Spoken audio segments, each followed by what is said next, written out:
Welcome back to the Terminal Exchange, the official podcast of Nussbaum Transportation, where we explore key issues and compelling stories in the trucking industry. I'm your host, Dayton Rumbold, and you're listening to episode 116, Adopted Twice, a testimony of God's faithfulness. Have you ever lost your phone and then found it again? Addis Coffman talks about the joy that God has when He finds us. Addis Coffman shares her story of being adopted, coming from Ethiopia, going to the U.S., learning English, and coming to Nussbaum. To learn more about Addis and her story, please tune in to this featured exchange.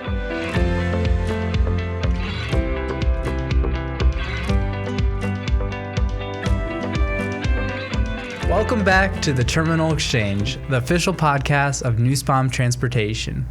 We got Addis in the studio today. Hi, thank you for having me. Yeah, I'm so glad to have you here. Thank you. Yeah, thanks for doing this. Yeah. This is not your debut to podcasting. You're a seasoned veteran with podcasting, right? You've done this? One other time. Mm-hmm. Yeah. Well, today we're going to talk about Addis's adoption story, and she has a really cool story, how she not only got the Nussbaum, but how you got here today. Your life could have been different in a lot of ways. Yes. And I think you have a great story to share. So thank you for having me again. Yeah, this is awesome. Looking forward to it. So we were talking a little bit before this that you had some past experience at Chick-fil-A, Mm-hmm. right? Yes. So what is your go-to Chick-fil-A order?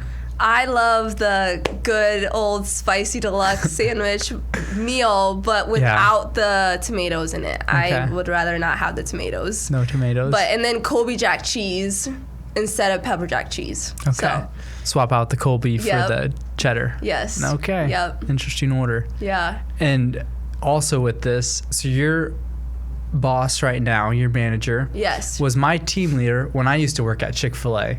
So That's amazing, yeah. we were both bonding about that, of like working at Chick-fil-A Yes. and fast food. It's very different than working at an office job, but there's some similarities. Right. Would you say? I would say so.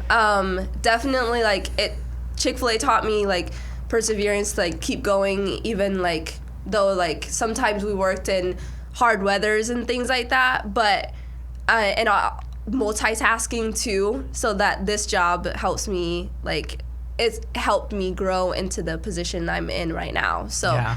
I really enjoyed my time at Chick-fil-A. So Yeah. The coldest you've ever been Yes. was it working at Chick-fil-A Yes. outside in the drive-thru? Yes. Tell me about that. It was definitely some weathers that we worked in was just really cold, and so it wasn't it was just cold for me, I think, more so because I'm from a different country and I really love heat, so it was probably extended for me. But one time I actually cried because my fingers were so cold and I couldn't feel them and things like that. So yeah, So painful. yes. And I think everyone remembers that moment. Let me know in the comments, what's the coldest you've ever been? Yeah. I remember for me, I was filming for the ISU Redbirds and standing outside in the end zone, and I just couldn't feel my fingers, and I was clicking record, and the whole time rain was pelting me in the face, freezing rain, and I just remember being this is the worst, and I'm never gonna feel any more cold than I felt. Yeah. So I feel you. It just ingrains that to you. But you really liked it. You liked doing that work. Yeah. Yeah. No, it taught me a lot of lessons and how to communicate with people, and it definitely taught me perseverance and communication and just multitasking and things like that. So like I said before. Yeah, which is really key to have a good team. And you said everyone in your pod worked in fast food at some time or restaurant? Just food in general. Food in general. Yeah. So, Elizabeth worked at Crafted, and then Emily worked at a different restaurant in Eureka, and then Sydney was a Chick-fil-A manager. So that was pretty cool to have all of us. My team leader. Yes. Yeah. Sydney, represent. Yeah. Tell me, how did you get to Nussbaum then? How'd that look like? So I was on my way to work, actually, and like all dressed up in my Chick-fil-A gear and everything like that. And Vicky Brown was actually at our house with my mom. Shout out to Vicky. Yes, love Vicky.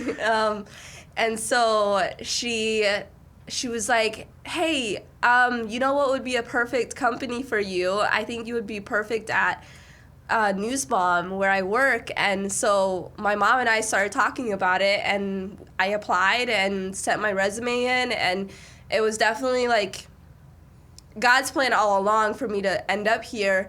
But I also think that Vicky had a big part in it, and other people that I knew here as well had a big part of like speaking about my character and things like that to get here. So yeah, that's cool. So Vicky gave you this like connection. Yes. What do you do right now? What's your role? Yeah, so I'm an accounting specialist right now, and that sounds like a big title, but I do like a lot of paperwork and billing and the revenue side of things. So yeah. Yeah.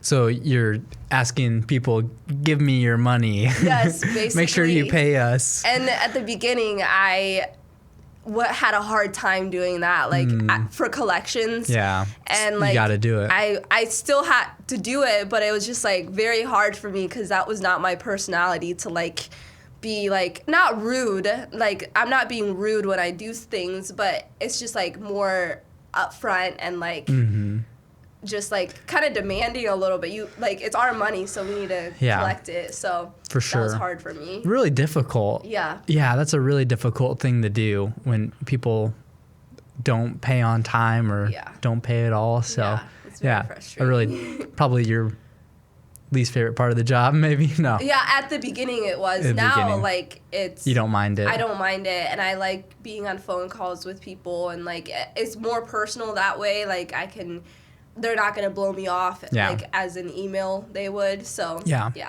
you want to set a good example, and even in that time you can still have a good relationship with someone and ask politely. And then as a kid growing up, what was your dream job? And you maybe didn't think about Nussbaum, but what did you think about? What came to mind when you thought about dream job? For the longest time, I wanted to be a nurse. And I remember, like, we have home videos of us, like, my two brothers, they would, like, Micah, my youngest brother, he would, like, get hurt. And then Carter, my, like, younger brother still, but, like, he's, we're the same grade, and he's just a year younger than me. So we, like, grew up together with school and things like that. But he would pick up Micah, and he would pull him to the chair in our basement, and I would like administer the things to get him better and things like that. And our dad would video it. So it was just so cute. Yeah, he walks out with 50 Band-Aids. Yeah, exactly. Covering his eyebrow. And Everywhere. Yeah. Oh, that's good. Good memory. How many siblings do you have? I have two brothers. And Carter, he's in New York right now, at West Point, the military academy. Wow. So good for him. He's doing a great job. Yeah. We're very proud of him and the success he's getting at Nussbaum. I mean, at West Point, sorry. But then Micah is a senior now. He just upgraded to a senior at Lexington High School. And he just got third place at the state track meet. Wow. His team got third place for the 4x4. Wow. They won it last year, but they were all kind of like injured this year, so they didn't get that big opportunity, but they still made it to state and things like that. That's still a huge deal. Really 4x4. cool. I mean, they're probably running, I don't know, maybe 50. Micah ran a 50.7 or something like that. So wow. And he broke his ankle earlier. He fractured his ankle earlier this season. This season. Wow. it's kind of crazy. Yeah. He's a great athlete. Yeah. So, Okay. yeah. And you can run that fast too? Yeah, in the definitely. 400? I can beat him any day. Yeah. Yeah. Yeah. That's sweet. Yeah. Awesome. And that school, Lexington? Yep. Okay. No, that's my. I don't know what is that word? Alma mater? Yes. Yeah. Yeah. I don't know that word. Yeah. Alma mater. Yeah. Yes. Okay. So. To start here, I thought it'd be fun to do, since we're talking about your story and getting to know you, getting to know your story, to do 2 truths and a lie. Yes. And I'll do my best, and Daniel can chime in. And for anyone listening, comment which one do you think is the lie. So Yeah. I asked you to prepare 2 truths and a lie. So what do you got? Okay, so my first one is English is my second language. Okay. Okay. And my favorite ice cream flavor is peanut butter chocolate, yeah. And then my third one is my first car was a Kia Sportage, but just a Okay. Kia. So English is your second language. Yeah. See, that one, it seems to me that is true. Okay. But I feel like there's also a trick. You might be I don't playing know. a trick here. The peanut butter chocolate, I love peanut butter, and that's a great ice cream. So it seems like that's also true. Yeah. And how do I know if you drove a Kia or not? Maybe you drove a Volkswagen. I don't know. Maybe what is a fancy car? I can't even think of a fancy car. Yeah. Yeah. Yeah. A real fancy car. Yeah. My Kia. dream car is a Subaru, but yeah. Okay, so if I had to guess which one is the lie, I'm gonna say you did not drive a Kia. I was gonna say you're close, but you were very far away. No. Wait. So I get another guess. Yeah. Okay. Next guess. English is your first language. So that's a lie. You said English is your second language. I'm gonna say that's a lie. Yeah. So it says English is my second language. So yeah, that is a lie. But I spoke 2 other languages before I came to America. So I knew 2 other languages before English. Oh. So I knew 3 languages at one point. So it was your third language. Third language, yeah. Yeah. Tricky. Uh-huh. So what about the Kia? Kia is my first car. Yeah. Kia Sportage. Oh, do you still have that? Yeah, we still have it. Micah drives it now. Oh, okay. I bought my own car with my own money, and it's great. So that's awesome. You don't have to share. No sharing anymore. Yeah, that's cool. So 3 languages. Yeah. What are the 3 languages? So Hadia was my village language, and then Amharic is the national language. So when I went to the orphanage, I had to speak Amharic because that was the language that everybody knew there. So, yeah. Okay, cool. Yeah. That's it's crazy to think, like, grow up learning English and not being exposed to other languages, to have not only 1, but 2 languages. Right. And then coming at a very young age. So I don't want to spoil the rest of the story. Right. So I just want to ask, can you tell me about your adoption story? Yeah, definitely. So it starts in a little village called Gimbichu. I was born and raised there for 7 years. And then when I was 7, my brother and I, Micah, we went to an orphanage. During my years in Gimbichu, I was basically a farmer because I took care of cows and sheep and grew corn and beans and stuff like that. 7-year-old farmer. 7-year-old. I was helping growing beans. Yeah, it prepared me for Illinois, I think. Well, I think so. Lots of beans around here, lots of corn. So they had corn, beans, and what type of animals? Sheep, cows, goats sometimes, and things like that. Okay. But they weren't ours. it was like shared, and we would take care of them at different times. So it was just interesting. Yeah. That's what I remember, but Okay. I could be totally off because it's been years. But yeah. Okay.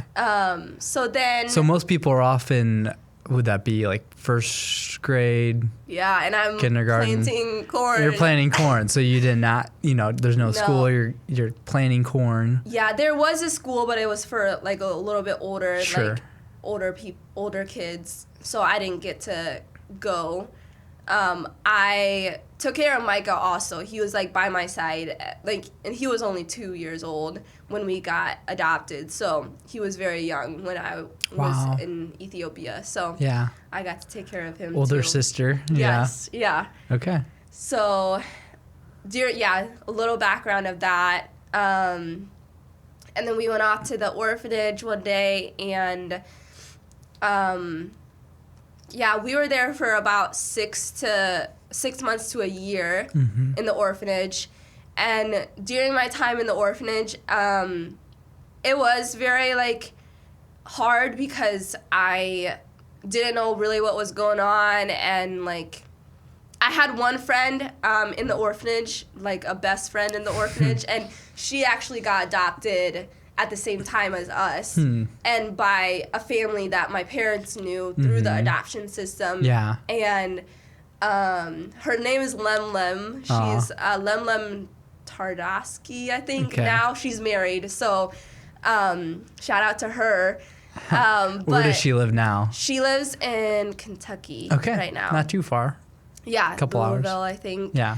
We haven't got caught up in a while, but she was a really good friend there, and we like reconnected when I got back to the States. But then, it was just a little hard, and very, like, I was just very sad because most of the time, because Micah, my brother, before we went to the orphanage, he like put I was chopping wood, and he was like, you were chopping wood. I was chopping wood at 7 years old. Can you even hold an axe at 7 years old? I don't know how I was doing it, but I was doing it. And he went and just like set his hand there, and like I don't think his whole finger fell off, because like his finger's still there. Yeah. So they had to like stitches and Stitch stuff it like back. that. But I like basically kind of cut it. Yeah. Wow. And then like the next day we went to the orphanage, and so he would be in the orphanage like in a room. Yeah. They would like do stitches on him, take care of him, and he would be crying, and I would be crying on the other side, and stuff like that. And I had a lot of bad dreams during that time. Like I think the nightmare started then, and later on it became pretty bad as well.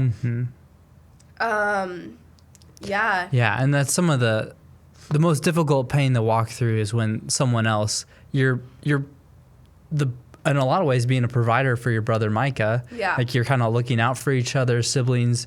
You're going to the orphanage together, and I can't imagine, at such a young age, the loneliness and just that desperation going through that would be extremely difficult. And not only that, but your little brother, taking care of him and having to watch him go through that, getting stitches and being in pain. Yeah. Yes. Yeah. It was, traumatic and hard at the same time. But, we were there for 6 months to a year, which was like very fast turnaround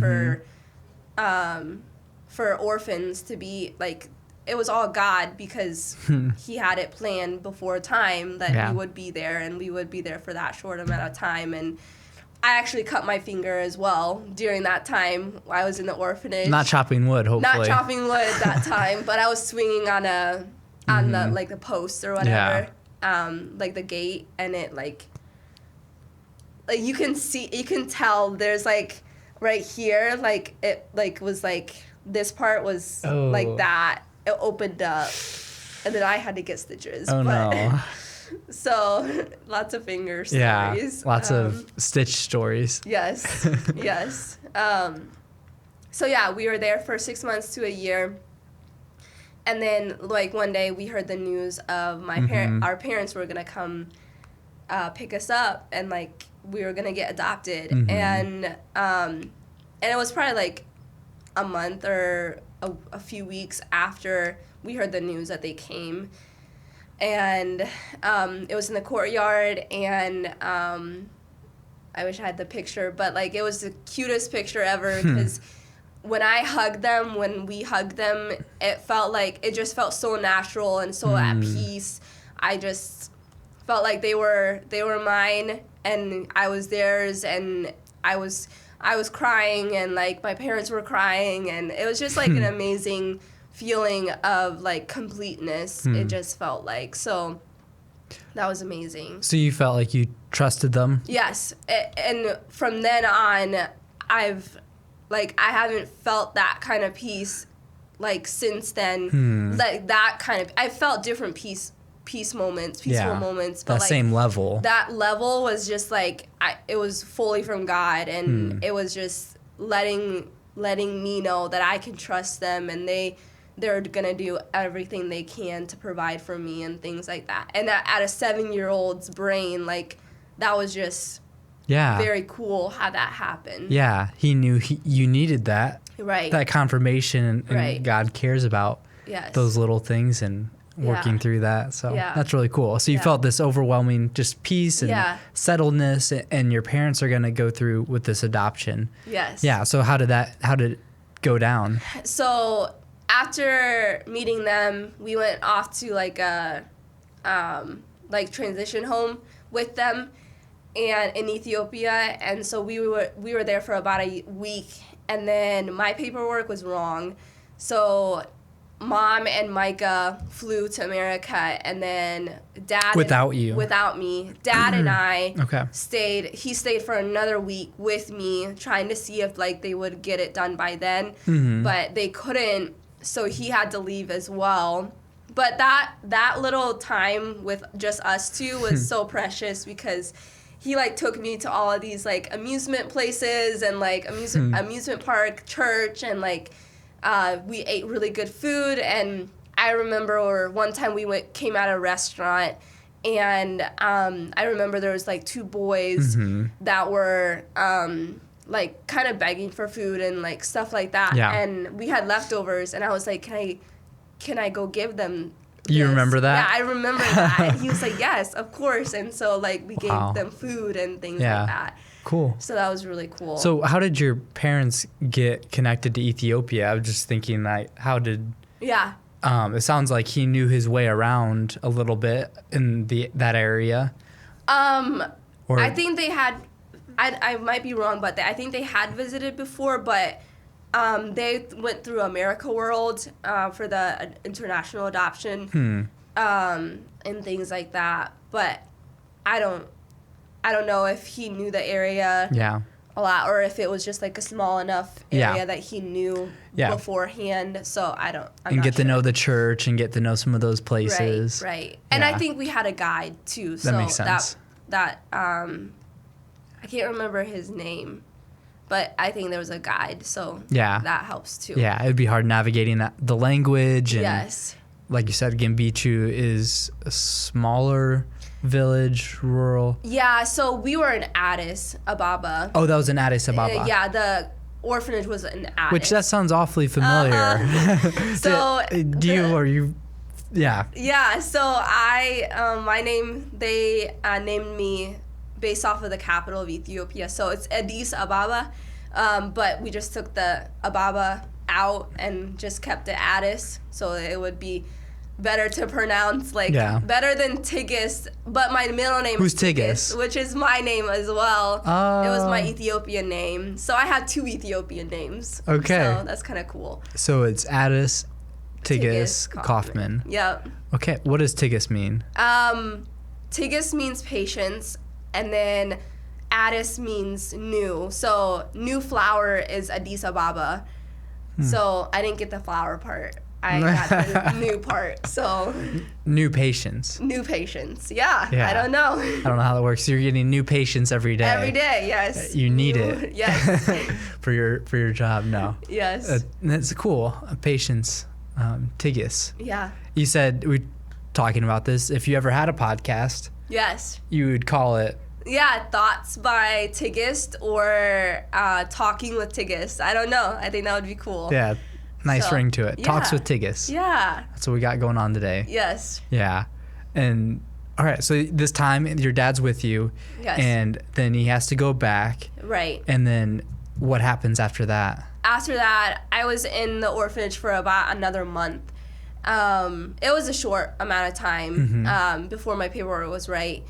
So then, like, during that time, it was very, like, it was rough again because I lost my brother now. Like, I didn't know if I would see him again and things like that. And the people that I just met, my parents that I just met, I'm like, am I ever going to see them?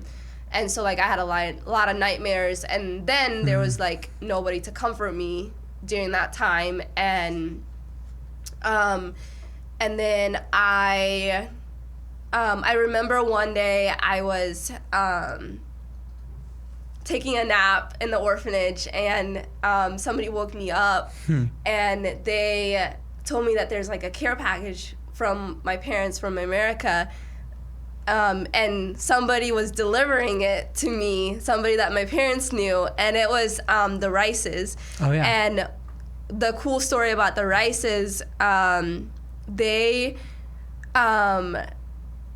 they were really good friends with my parents, and they had adopted Zeke, which was Micah's best friend in the orphanage. Really? And we still live. We're like, yeah, you Really? know them? Do you No, know them? I don't, but Okay. they live here? Yeah, they live here. No way. And he was friends with your brother Mike in the orphanage. Yes, Okay. yeah. So he was also adopted at the same time. Zeke and Micah Yeah. and all of us were adopted at the same time. And we're still really good friends now. So Wow. the Rices and Ben and Susan Rice. Okay. So they delivered the care package for me, and I met them, and now they're just they're amazing people. So yeah. And so that lifted your spirits a little bit. Yes, it did. I got a little doll and Yeah. like different things like that, and pictures of Micah and the family and Carter and different things like that. Yeah. But it was like about a month. Yes. About so, you just being alone without your brother. Yes. Without your parents. Yes. Yeah, I would say that would be very difficult. Yes. To walk through that. It was very difficult. Yeah. Yeah. So then, move forward a month later, and Dooney and I, the one of the ladies in the orphanage, she flew me to like Washington D.C. or somewhere like that in America. We went from Ethiopia to Washington D.C. and we met up with my dad.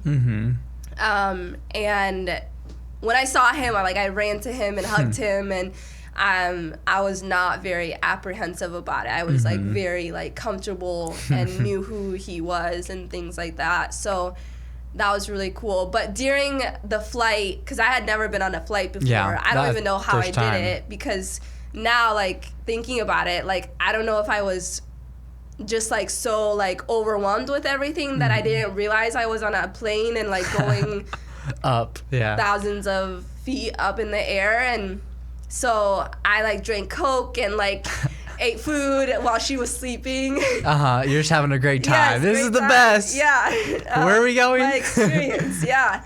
And then during my flight with Dad to Bloomington, Illinois, I like slept in his arms basically the whole time. Aww. So like that was just a different, unique two pictures. So yeah.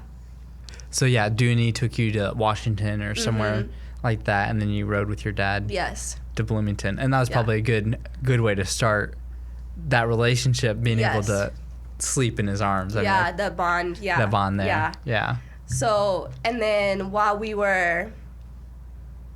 landed in Bloomington, and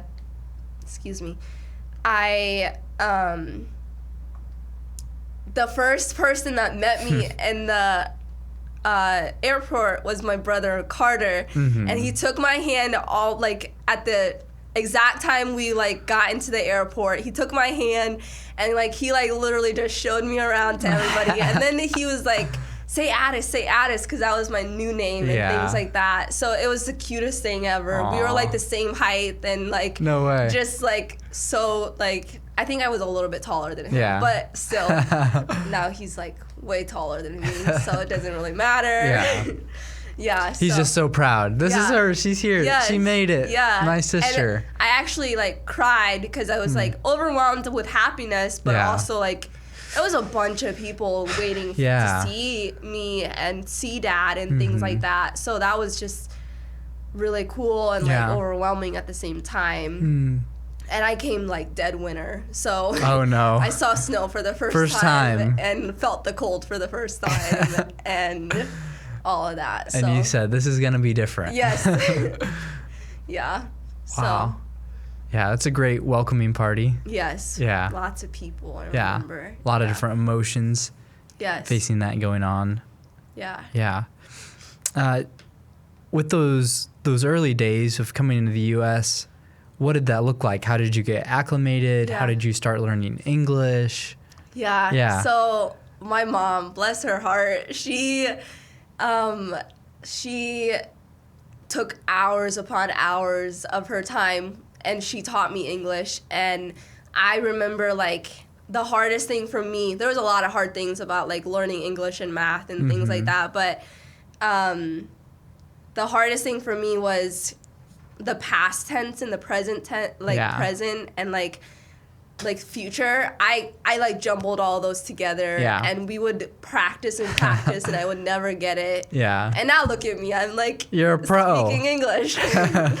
So that was hard and probably way harder for her than me, but she did it. She taught me. And I also went to Oakdale for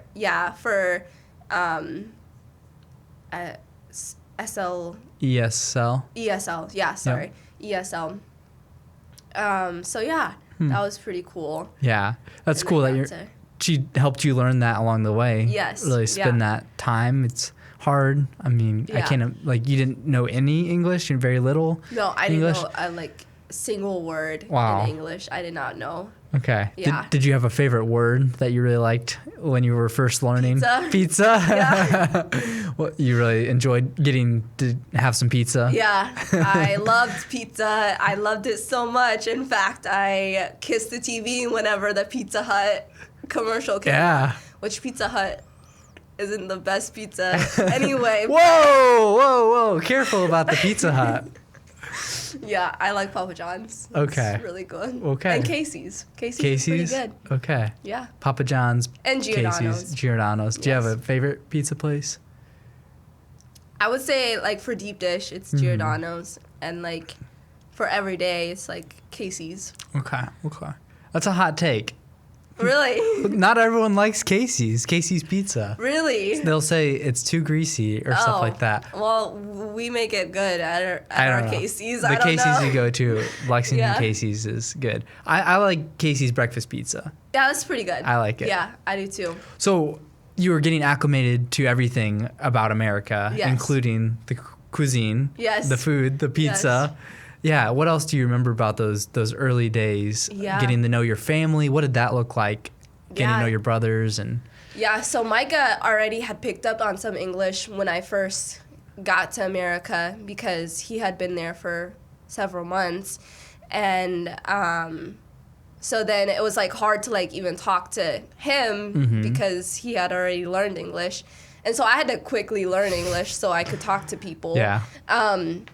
But then, like, the dynamic was, like, right off the bat, like, it was very comfortable, and, I felt peace about everything. And I had a room all to myself, and a bed and everything like that, but I was so used to, like, spending the night with a bunch of people around me and people in my bed, like, girls in my bed, like, that I didn't want to sleep alone and, like, sleep in my own bed, in an own room. Yeah. So they had, like, a side bed for me and the boys' room. The boys shared a bunk bed, and I just had, like, a side bed there.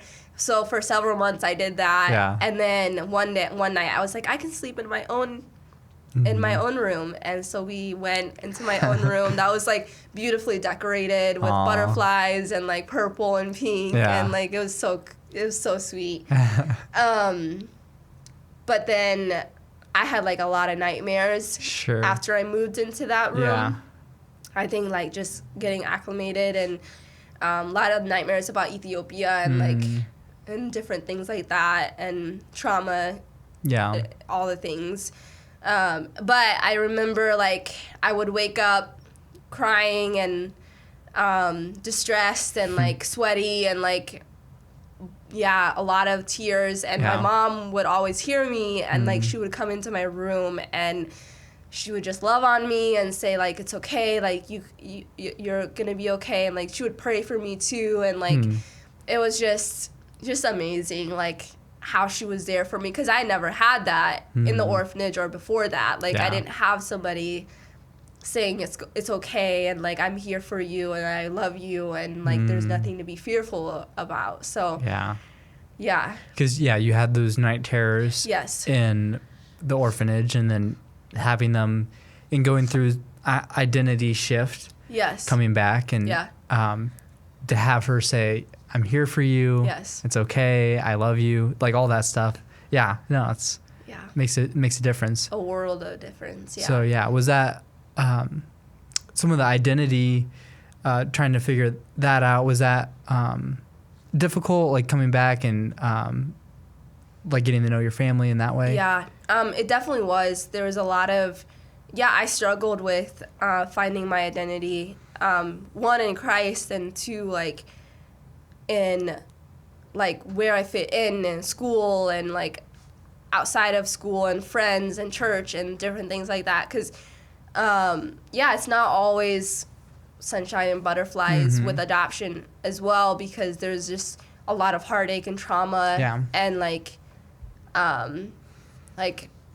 my parents, like they were first time like adopting us for the first time, and it was just a lot for them too. And so all that to say, I struggled a lot in junior high and high school, finding my way and not always relying on the Lord for strength and like my identity in Him. And I still struggle with it to this day, and I don't think I'll ever like not struggle with it, but I think it's gotten easier as I've like spoken truth to myself, and other people have spoken truth to me, and different things like that. So that's just been really cool, and God's definitely been faithful through that as well. So, and that's one of the themes that we've been talking about with your story, is God's faithfulness. It is. I think it's a common theme that we see. And God is always faithful, not just in your story, with all our stories, but I think there are lots of moments to see that, seeing God's failfulness. I mean, like in the story with your mom, like having her come and comfort you, and that when you first met your parents, and having that overwhelming peace, feeling that peace. That only comes from God as well. Like I can't muster it up on my own, you know?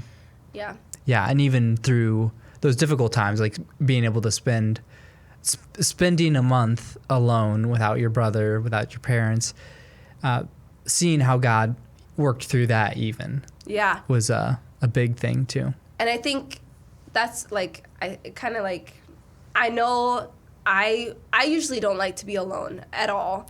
And that's probably why, because like the trauma of like being alone in the orphanage and like different things like that, I struggle with like being on my own and different things like that. But the Lord's been definitely helping me with that as well, because like I'm never alone. Like God's, no matter He's where you are there. And what you're doing and who you are, and like the Lord is always with you, and different things like that. So. That's really cool. There's a quote, I can't shake it. It's been stuck on my head for the last like 2 weeks. And it is that you don't realize things by someone telling you them, but when someone shows you them. So no one's ever understood that they're a sinner by someone telling them. Walk up to someone on the street, is like, hey, you're a sinner. It's like, oh, I am. Like, I just needed you to tell me. And I now I know that I'm a sinner. Or just someone to say that God loves you. You don't understand that by just someone telling you, but by being shown that. Yeah. And that's the way God works, is like he'll help us go through experiences so that we can be shown something and not just hear something, because we need those experiences in order to understand something. Right. Because you can tell me that God loves me, but I'll walk out of this room and not realize that God loves me. I'll say, yeah, he does. I know he does. Right. But I'm just saying that, and without actual something to help me understand that, an experience. Mm-hmm. And I see that with you going through that loneliness, that possibly God was using that for you to understand better that he is with you. Right. That he's not going to leave you. Right. That he's playing that into your story. So. Yeah, and I think of the verse, Psalm 4:8, which talks about, in peace I will both lie down and sleep, for you alone, O Lord, make me dwell in safety. And like, I just learned that through like counseling and different things like that. But that verse has been like resonating with me since then. And like, I memorized it for a while, and that's just been very good. Like, I could have used that in Ethiopia as well. You know what I'm saying? Like, if I had that, and then the knowledge of God and knowing it in my heart and things like that, I think some of the things would have been a little bit easier for me. But I think the Lord had a definite plan for everything that happened in my life. And I think of the quote by Jerry Bridges in his book, Trusting God. Trust God, bro. Yeah, trust God, yes.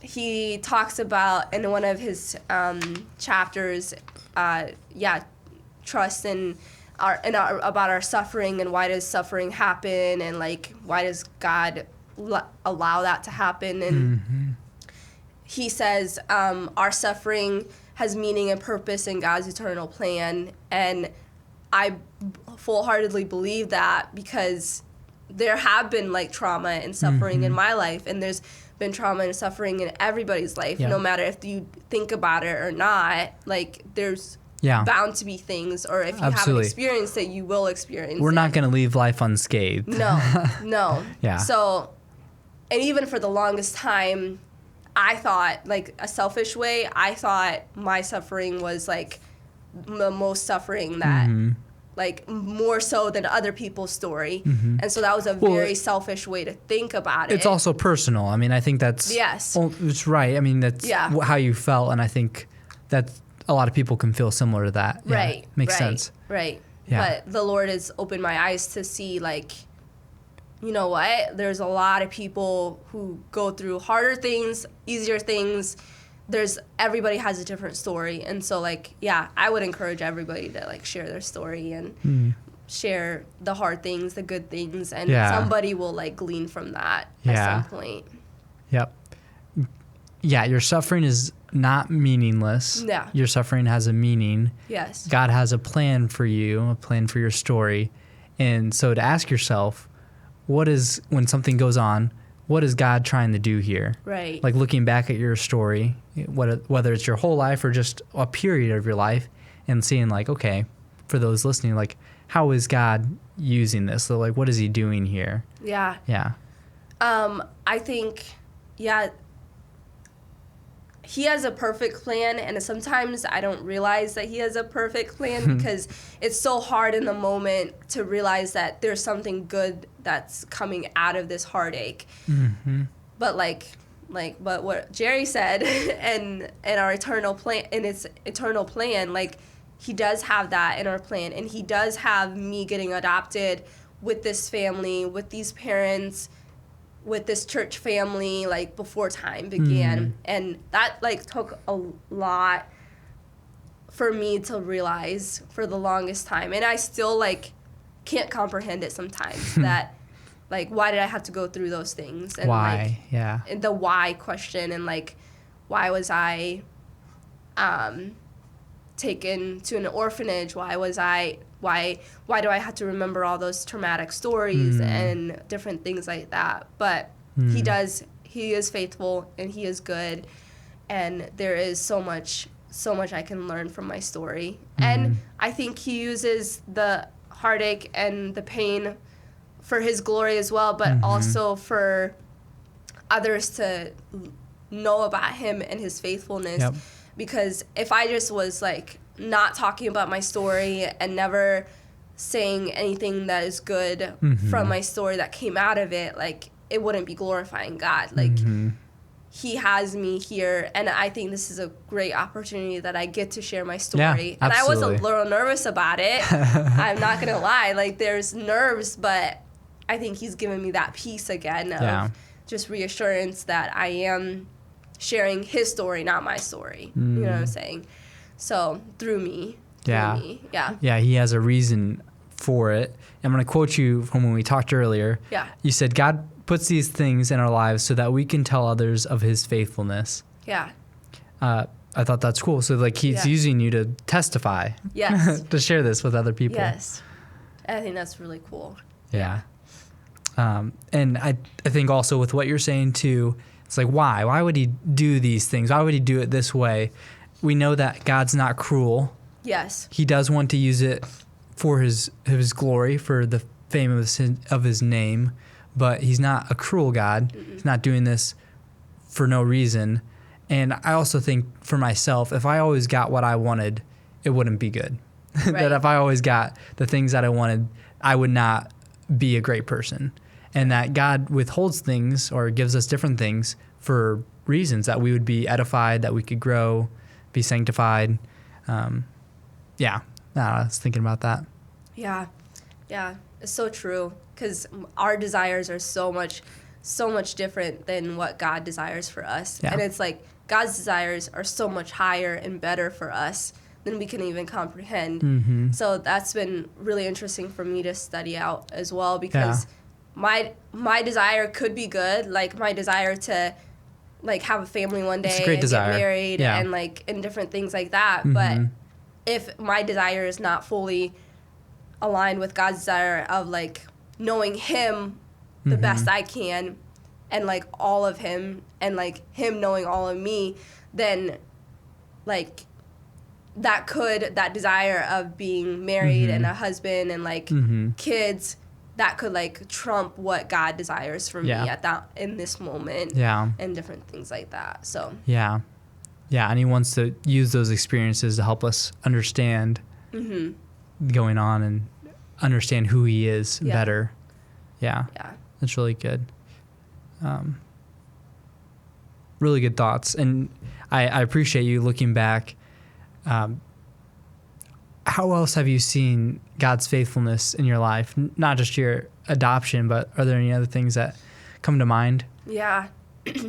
I think even like the simple thing of like learning English, like he put people in place to help me learn English, and he had mom's patience and her love for me and different things like that, but also just like my different jobs that I've had and how he's provided. Like he's definitely been a provider for me all of my life, like not just through my adoption story.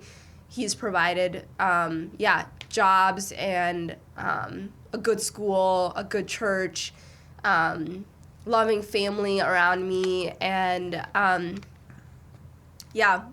putting breath in my lungs each and every day. Like that's just like his faithfulness and his promises he keeps his promises and knows what I struggle with and has helped me with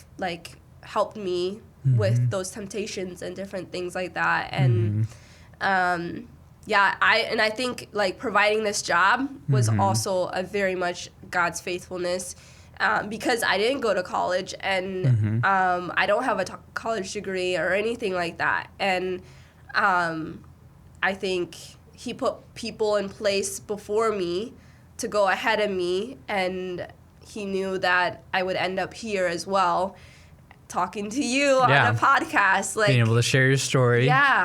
So and then you'll start your own podcast. Yes, and hopefully someday. Talks with Tigges will become the next biggest podcast platform. Yes. And then you'll write your book. Yes. And that'll. Amen. Yeah. So he's been faithful through the little tiny days. All the things. Yeah. Yeah, that's really great. And you said right now your favorite verse is Hebrews 4:14 through 16? Yes. And let me I've been trying to memorize it. Okay, so for then we have a great high priest, who is Jesus, the Son of God. Let us hold fast our confession, for we do not have a high priest who is unable to sympathize with our weaknesses, but who in every respect has been tempted as we are, yet without sin. So that we can come to his, with confidence, we can come to his throne of grace, for me, so that we may receive mercy and find grace, to help in time of need. I think that's the gist of it. Yeah. I think that was right. Sounds like you got it. Yeah. Got it memorized. Yes. And we've been talking about sufferings of this fallen world, and another fact with that verse is Jesus can sympathize with us. Yes. Jesus can sympathize with us. He's been through the same things we have. He's experienced the same things that we have, that loneliness, that pain, that he's been there and he understands, and that we can talk to him and come to him through that. So I think that's important to realize too in our suffering, is that Jesus is there and he's been through the same thing, that he walked through the same sufferings. Yeah. And I think not that he's left us all alone on earth to figure it out and find your way to heaven, but he came down, died for us, died the death we should have had, and so that we can go to heaven, not because of anything good that we did. So I think it's good to remind ourselves of that verse. It really is. And it like struck me as soon as I read it. I was just like, wow, this is an amazing verse, and this is like my life verse that I need to like resonate on each and every day, because it just, it kind of pierced me and made me like convicted, but also like very encouraged that I can like with confidence and boldness come to the throne of grace, because without Jesus, without the high priest, we would die, like coming to God and facing God. It's too holy and too perfect for us and our eyes. And so with Jesus, we have that confidence that we can go to him with anything, because he is our mediator and he is there for us to talk to him so that we can reach the Father. Like, that's just amazing. Yeah. It is amazing. Amazing news. And one other thing I would say, like, I had a little sticky note at my desk because I was listening to Blessings by Laura Story earlier today, and I was like, this is perfect for my podcast, but I kind of forgot the sticky note. So I think it was like God's like, it talks about like, what if your blessings come through raindrops? What if your healing comes through tears? Yep. And one of the things was like, I wish it was maybe like how your mercies, like, I can't remember. And what if trials of this life are your mercies in disguise? Like, that was like really cool, because it's talking about God and his like design for us. Like we are going to have trials in this life. We're not going to not go through anything hard in this life.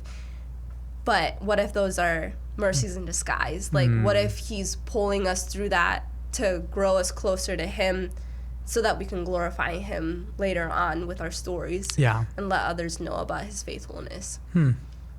That's an incredible mind shift, too, to think about the stuff that I really dislike right now, that what if those trials are mercies in disguise? Yeah. So, interesting way to think as we encounter things in our day. I'm just convicted, too. Last night I was working on something and got really angry, and I went to bed pretty mad. And so thinking that, what if that wasn't just a trial, but what if it's a mercy? Right. So So I thought that was really cool, and like cool like just wrapping up my completeness in my head with that like little song lyric right there. Yeah. So Yeah. yeah. I like that. Okay, so a couple things, seeing if we missed anything here. So I had a question here, talking about your parents. Yes. And it seems like they're really great. You have great parents. Yes. Your dad is a pastor. Yes. At Lexington. Yes. Shout out to Lexington Community Church. Yeah. Okay. So our church family is amazing, and Dad's a great leader, and he's very humble, and like all the things that he does is just mind blowing, and all the behind the scenes and all the elders and everything like that. They do such a great job running the church and glorifying God through it all. So that's cool. That's amazing. Yeah. Yeah, and I'm sure you emulate a lot of things that your parents do or say. Yeah. Take on their mannerisms. Yeah. What do you most enjoy about your parents? I just think their character and like their genuineness, like whoever they interact with, whoever they meet in a day, they just speak to them with genuineness and love on them the way that Christ loves us. And like that's what I love about them, because like no matter who they're around, or they don't change, they're the same everywhere they go, whether it's preaching or teaching her Bible study or different things like that. There's so many different things that my parents do in a day, and like so many people that they visit in the from the church or outside of the church, in the hospital, and like they're just like emulate. I don't know how that word goes. That, I feel like there's a couple different words we could use, but yeah, exude, emulate. Imitate Christ. Yeah, there they you go. imitate Christ and how Christ loves the church and the family and anybody else that they encounter. So, yeah, genuineness is a big thing that we need nowadays too. Yes. It's easy to put on a face or a front, but who is the real person? So that's great. It seems like you have those characteristics also, genuineness. I and pray for it. Yeah, that's really cool. What would you say to someone that is considering adoption? Well, the first thing I would say is like do it, because one, I've been blessed by it, because my whole life story has changed, and my whole life has changed because of adoption.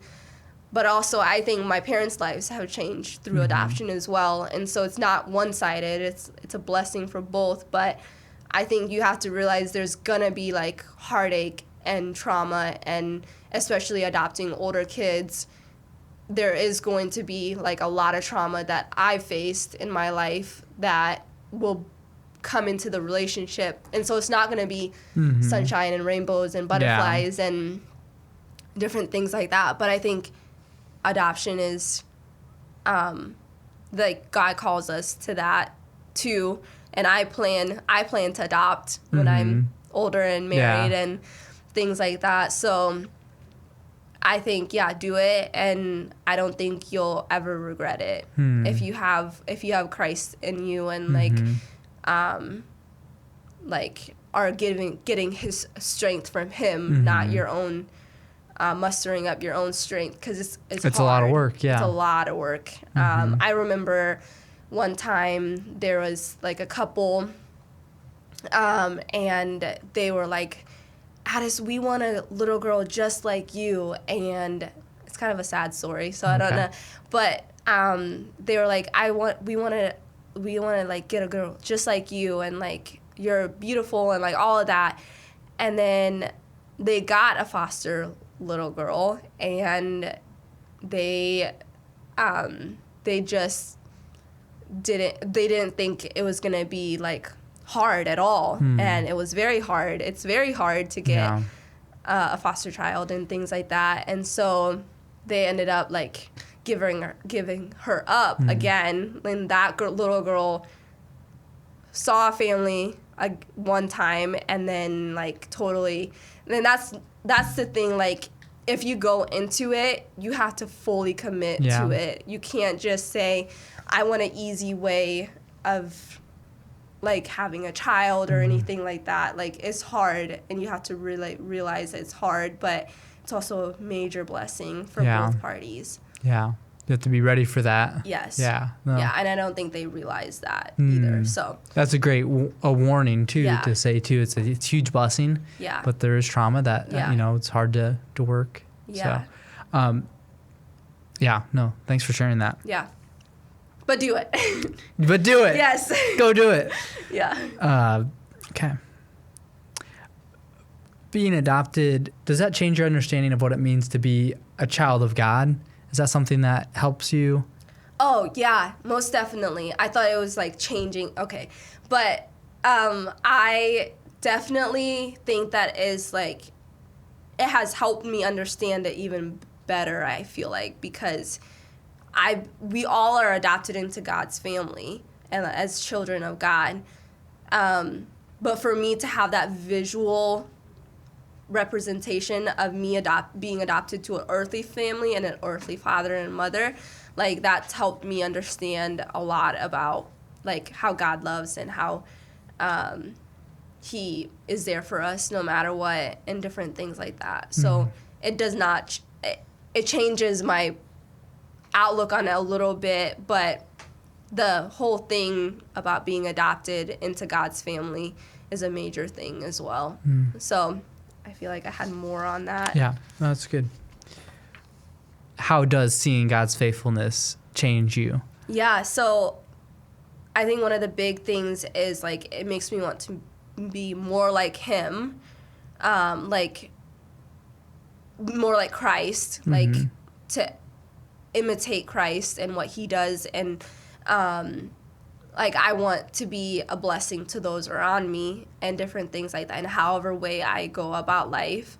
And then also I like God's faithfulness through it all, like sometimes makes me want to like come to tears, because if I truly realize what he's done in my life, there's nothing but gratefulness that should come out of my mouth. And sometimes that doesn't happen. Sometimes I let my like untruth shadow the truth and go based off of my feelings of like I wasn't wanted in Ethiopia, but I should say like I'm wanted now. Like God wanted me to be here with this family and different things like that. So that's just been major too, to realize that, yeah, my story isn't finished yet.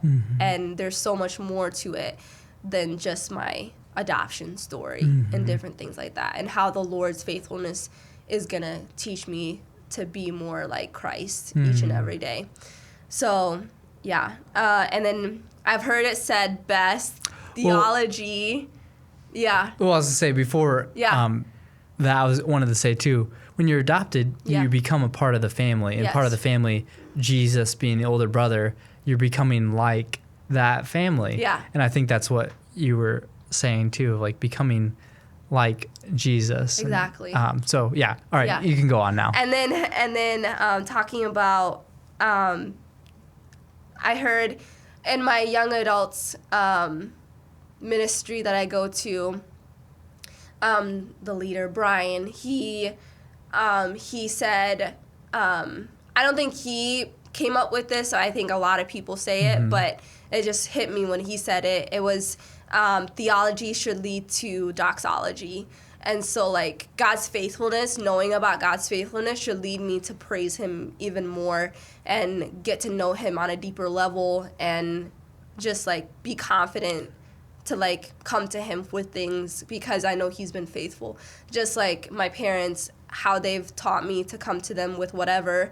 Like it might be the worst thing I've ever done in my life, but I can still come to them because I know that they're going to love me anyway. And I know that they're not going to get mad at me and throw me out the house and like different things like that. With some people, that is a struggle, and that is hard to think about for them, but because unconditional love. Yeah.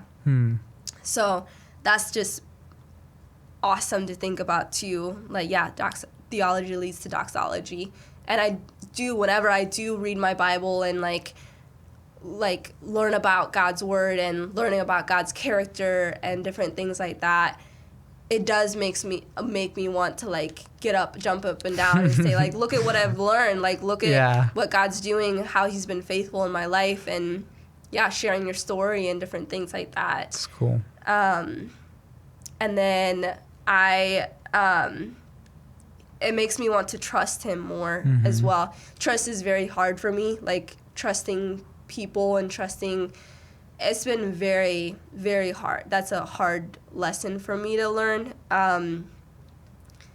It's not because he hasn't been trustworthy, but yeah, it's definitely hard for me to get there in my brain, because for the longest time I was like, I trust my parents because they're right there and they've like been through it all with me, and they've adopted me and they've loved me unconditionally, and I don't always see God, right? You can't touch him. You can't reach out and feel him. You can't hug him. But yeah, he's taught me that just because I can still feel him, and like the Holy Spirit is in me, and so like I can feel the nudges. I can see the people around me and see his faithfulness through their lives and my life and different things like that. And so it's not always tangible, but it's still like seeing and hearing him and knowing his faithfulness through it all as well. So that's a hard lesson for me to learn. It's a stumbling block for a lot of people, Yeah. because I can't see God. I can't really, he's not going to say audible words back to me. Yeah. Then how do I know then who he is? So I think that's a stumbling block for a lot of people. Yeah. But he does speak to us. And that's true. He speaks to us through his word, through people, through prayer. Yeah. It's good. Yeah. So it's awesome. Yeah. Okay. Anything else that we didn't hit? I want to make sure that I didn't skip anything. No. I think we got meat and potatoes. So at the end of the podcast, I like to play a game called Hot Takes. Yes.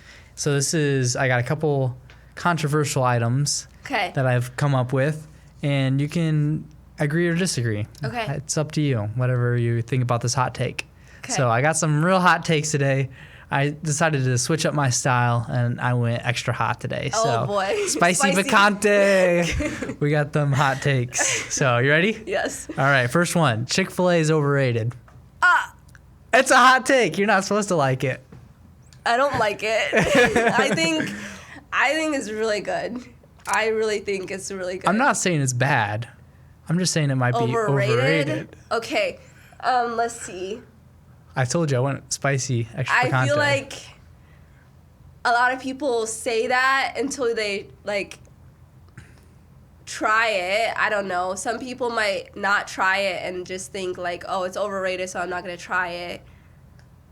I don't think it's overrated. That's okay. You can disagree with it. Because I love Chick-fil-A. It's just a hot take. It's an opinion. Yeah. It really is. I love Chick-fil-A. Yeah.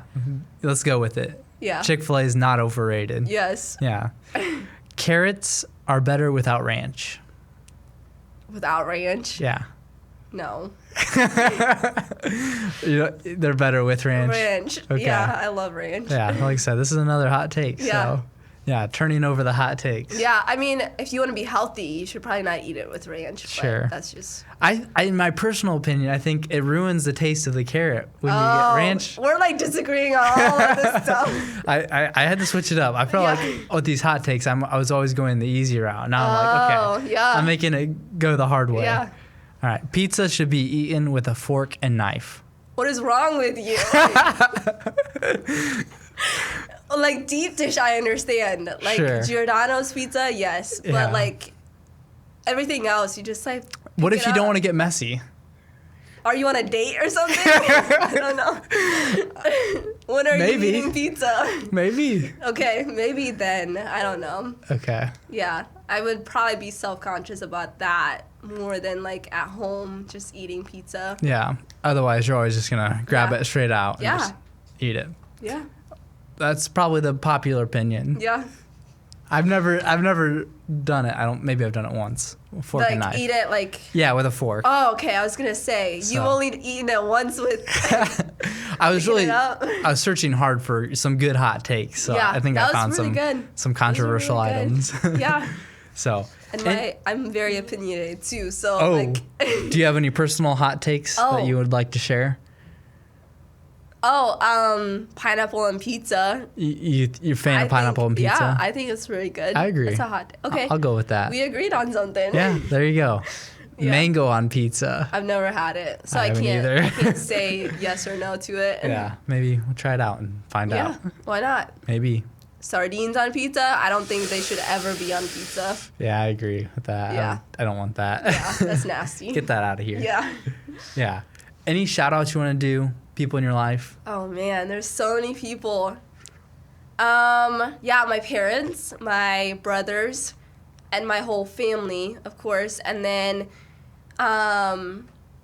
there's so many people that have impacted me. But yeah, church family, they've been amazing. I think that includes everybody in the church family. But I think, just the people who have always kind of been there for me, like friends, and even in my hardest times. I just think that I don't want to say like specific names, but like you know who you are. They're the friends that have stuck by me and things like that. And shout out to Vicky again for and Dale Strassheim for getting me this job.